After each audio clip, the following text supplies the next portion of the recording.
Alors, tout à l'heure, c'est Bokaya, bienvenue. Bonjour Jean-David, c'est pour le sport, je suis content de vous retrouver. Bien portant ce matin? Très très bien portant, Dieu nous fait grâce, tout va bien, on a été au stade, on a suivi le match à la télé. Vous avez été avec Mamboleo, Major? Non, le Major n'a pas été au stade le week-end puisque... Mais il est revenu, hein? Il est revenu. Il est revenu du pays.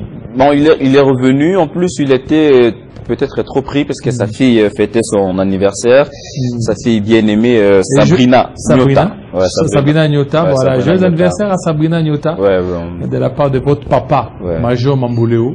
Nous réitérons aussi cet anniversaire. Des très bonnes choses à toi, Sabrina.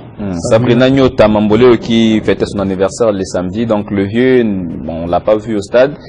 Peut-être on va me dire pourquoi toujours Mamboleo. Mamboleo, c'est un des supporters avec qui on se retrouve au stade. Ils sont d'ailleurs nombreux, nombreux.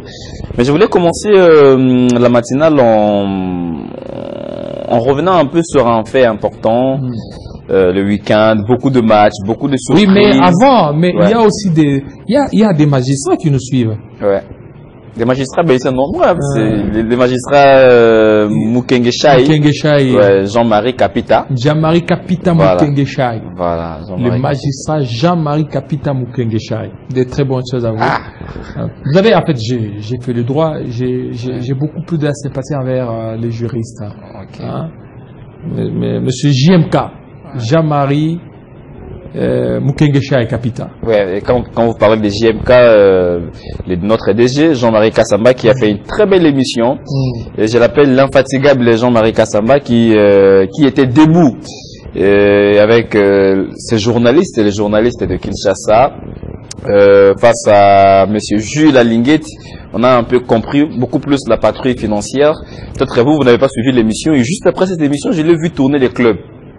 J'ai dit, malgré le poids de l'âge, Jean-Marie Kassamba reste toujours ce modèle qui nous apprend à travailler, nonobstant le pression, nonobstant tout ce qui peut arriver.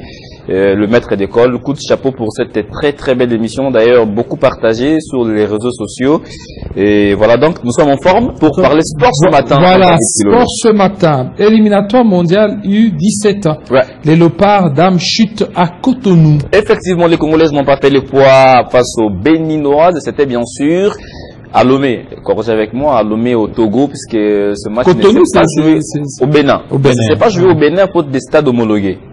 Donc ce match a été délocalisé à Lomé, la capitale togolaise. D'ailleurs, on peut le voir en image. Malheureusement pour nous, on a été battu 2-0 lors de ces matchs allés des éliminatoires de la Coupe du Monde U17. Les Fauves ont été battus au stade Kégué de Lomé par manque d'infrastructures homologuées à Cotonou, comme je le disais tantôt au Bénin.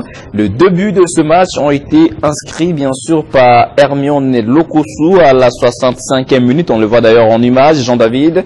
Et c'est finalement au temps additionnel que Romain Gandonou va faire le break pour le Bénin. 2-0, la RDC battue.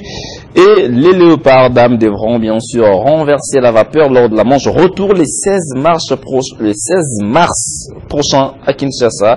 Ça veut dire remonter d'abord le 2 buts encaissés lors de la manche aller pour espérer bien évidemment marquer le 3e but et chercher la qualification au prochain tour qui est bien sûr le 3e et dernier tour des éliminatoires de la Coupe du Monde U17. Voilà, U17 ça c'est bien. Et bon, ça fait beaucoup plus réfléchir. Alors, revenons ici chez nous. Illico Cash, Ligue 1, toujours pas de victoire pour V Club. Les Moscovites peinent à décoller dans cette manche retour. Après la défaite face à Anvers, le nul face à New Jack, le nul face à Maniema Union, V Club a été battu ce matin, bien sûr, par les Aigles du Congo. Bon, le match a pris fin juste à